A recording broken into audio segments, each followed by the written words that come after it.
안녕하세요. 여기는 혜민서고요. 저는 혜민입니다.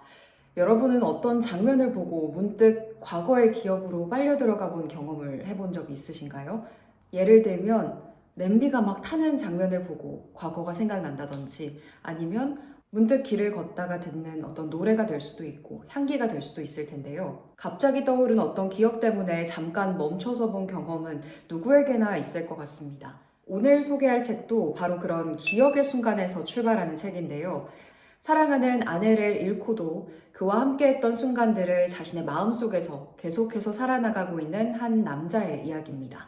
바로 한 시대를 이끈 작가 폴 오스터의 마지막 소설, 바움가트너입니다. 이 책은 포로스터 작가의 타계 1주기를 맞아 출간 예정인 책인데요. 그가 생애 마지막으로 집필한 유작이라는 점에서 굉장히 의미가 깊습니다. 재밌는 건 지금 제가 보여드리고 있는 이 도서는 정식 출간본이 아니라는 점인데요. 이 도서는 출간 전 가제본 도서입니다. 1번부터 딱 120번까지 한정 에디션으로 넘버링을 매겨서 제작된 도서라고 합니다. 이런 방식으로 출간된 책은 처음이라 저도 더 관심이 갔는데요. 딱 120명 독자에게만 전달된 이 가제본 도서는 표지 디자인부터 질감 그리고 제본 방식까지 하나하나 굉장히 정제돼 있고 묵직한 느낌을 줍니다. 미발표 원고를 조용히 꺼내서 이렇게 건네받은 느낌? 읽기 전부터 이 책은 뭔가 평범한 책이 아닐 것 같다라는 아우라가 느껴졌습니다. 그럼 정식 출간 버전의 디자인은 어떨까요? 바로 사진 속 이 디자인으로 출간될 예정인데요. 사실 이 가제본 도서가 너무 멋스러워서 정식 출간본은 또 어떤 느낌일까? 이것과 연장된 느낌일까? 저도 되게 호기심을 갖고 기다리고 있었는데 아주 색다른 버전으로 출간될 예정이라고 해서 깜짝 놀랐습니다. 근데 이 책을 다 읽고 나면 왜 이런 독특한 디자인의 표지가 정식 출간본으로 채택됐는지가 납득이 되는데요. 이 그림 같은 표지는 바움가트너라는 소설의 잔잔한 아름다움과 기억, 상실, 회복 같은 주제를 잘 드러낸 표지라는 생각이 들었습니다. 본격적인 책 소개에 앞서 먼저 작가 폴 오스터에 대해 이야기해 볼까요? 1947년 뉴저지에서 태어난 인물인데요. 미국 현대문학을 이야기할 때 빠질 수 없는 이름이죠. 뉴욕 3부작 달의 궁전 431 같은 작품으로 잘 알려져 있고 50년 넘게 시, 소설, 산문, 또 시나리오까지 다양한 장르를 넘나들면서 가장 뛰어난 문장가라는 별명을 갖고 있는 그런 작가이기도 합니다. 그런 그는 2024년 4월 30일에 세상을 떠나게 됐는데요. 그가 남긴 마지막 작품이 바로 오늘 소개해드릴 바움가트너라는 작품입니다. 제가 어떤 책을 단독으로 소개해드리는 건 굉장히 오랜만인 것 같은데 그만큼 꼭 소개해드리고 싶은 시간이니까요. 오늘 영상 쭉 따라와 주시면 좋을 것 같고 또 영상 말미에는 이 책의 초판 한정 이벤트도 살짝 안내해드리겠습니다. 이번 책을 읽으면서 저도 포로스터란 작가에 대해 더 관심이 생겨서 여러 가지를 찾아보다가 한 4가지 정도 아주 재미있는 사실들을 발견했는데요. 일단 첫 번째는 그가 엄청난 독서광이었다는 겁니다. 어린 시절부터 미국 뉴저지에서 도서관을 피난처라고 부르면서 다양한 장르를 넘나들며 시부터 에세이, 추리, 모험 소설까지 모두 섭렵한 과거가 있다고 하더라고요. 그리고 두 번째 사실은 그가 번역가로도 활동을 했다는 건데요. 프랑스어에 굉장히 능통해서 사르트르나 말라름의 듀펜 같은 작가들의 작품을 영어로 번역했던 이력이 있다고 합니다. 그때 했던 번역 작업들 덕분에 폴 오스터가 언어의 구조에 대해서 상당히 날카로운 감각을 키울 수 있었다고 합니다.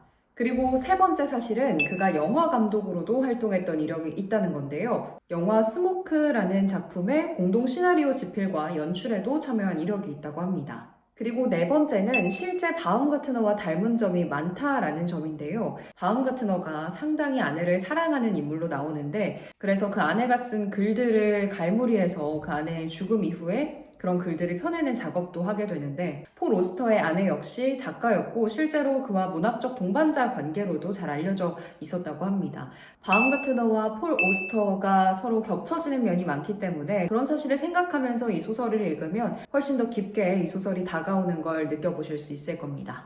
이 책에 관해서 이야기를 하려면 한도 끝도 없을 것 같은데 그래도 한 3가지 정도 제가 느낀 가장 큰 특징이자 좋았던 점을 말씀드려 보려고 하는데요. 일단 첫 번째는 산문 같은 소설이라는 점입니다. 이 책은 분명히 소설의 형식을 하고 있습니다. 등장인물도 있고 사건도 있고 배경도 등장하죠. 그런데 이 책의 페이지를 이렇게 넘기다 보면 이런 생각이 들더라고요. 이건 소설이면서도 폴 오스터 작가의 일종의 고백이 아닐까라는 생각이 들었는데요. 이 책은 실제로 작가 폴 오스터가 말기암 투병 중에 써내려간 마지막 소설입니다. 단순히 상상에서 그치는 게 아니라 삶을 되돌아보는 한 사람의 기록처럼 읽혔습니다. 글과 삶, 그리고 현실과 환상의 경계가 마구 뒤섞이는 게 전 이 소설의 매력인 것 같아요. 이 책의 두 번째 특별한 점은요, 바로 상실을 넘어선 회복을 다루고 있는 소설이라는 점입니다. 이 책의 초반부는 아내를 잃고 슬픔에 빠진 한 남자의 이야기로 시작하지만 뒷장으로 넘어가면 갈수록 삶의 희망에 대해서 생각해보게 만든다는 점에서 특별했는데요. 저는 이 소설이 굉장히 무겁고 슬프기만 한 이야기인 게 아닐까라는 생각을 하게 됐는데 생각보다 더 유머러스했고 따뜻한 소설이라서 좋았습니다.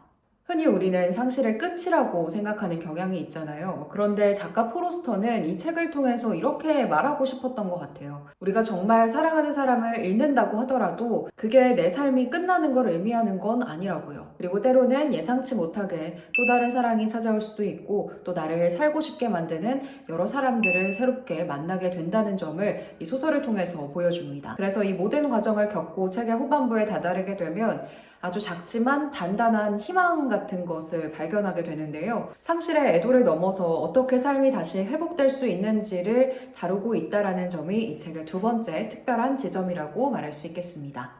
그리고 마지막 세 번째 특징은요, 짧지만 아주 응축된 한 인간의 생애를 만나볼 수 있는 책이라는 점입니다. 이 책은 사실 200페이지가 조금 넘는 정도의 분량을 가진 소설이에요. 그래서 전혀 부담스러운 분량이 아니고 보통의 장편 소설보다는 조금 짧은 분량의 소설이라고 할 수 있는데요. 분량은 짧지만 그 안에 담긴 농도는 그 어떤 소설보다도 깊고 진하다는 생각을 하게 됐어요. 폴 오스터의 대표작 중에서는 1000페이지 분량에 달하는 대서사시인 작품들도 있습니다. 그런데 이 작품 바움가트너는 그와 정반대로 아주 짧고 응축된 그런 소설인데요. 소설을 다 읽고 옴기니의 말을 읽으면서 지금 제가 했던 이런 생각과 딱 떨어지는 그런 문장들을 발견해서 굉장히 반가웠는데 그 부분을 잠시 읽어드려 볼게요.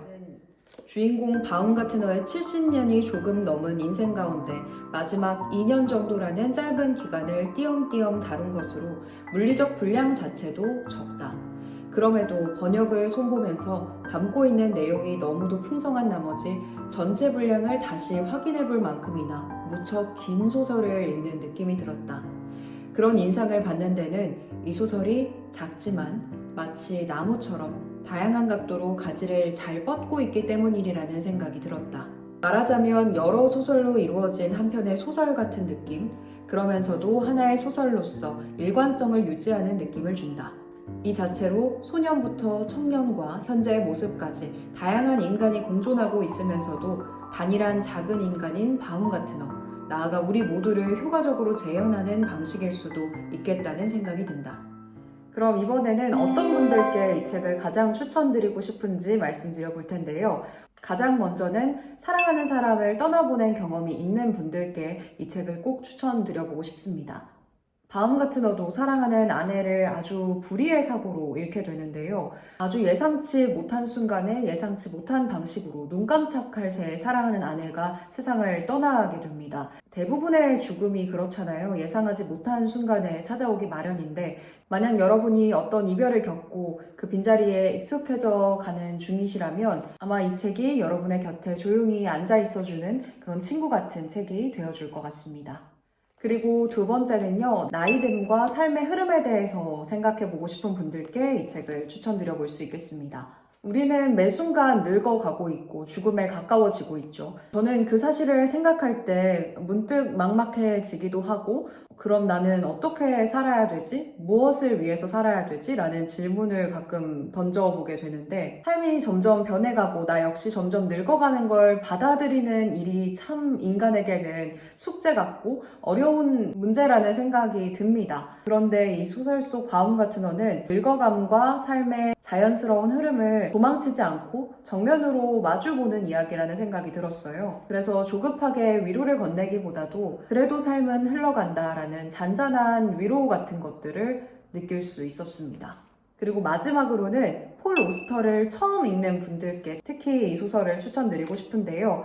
폴 오스터라는 작가를 많이 들어보긴 했는데 어디에서부터 시작을 해야 될지 막막했던 분들, 너무 어렵지 않을까 좀 겁을 먹었던 분들께도 일단 200쪽이 약간 넘어가는 분량의 소설이기 때문에 분량적인 면에서도 가볍게 접근을 해볼 수가 있을 것 같고, 다만 이 내용 자체는 전혀 가볍지 않고 또 진한 울림을 주기 때문에 이 작가의 정수를 느껴보기에도 이만한 입문서가 없겠다라는 생각을 하게 됩니다. 오스터를 기억하는 독자들에게는 마지막 인사 같은 소설이 될 수 있을 것 같고, 오스터를 처음 만나는 독자들에게는 또 더없이 완벽한 첫인사 같은 그런 소설이 되어줄 거라고 생각합니다.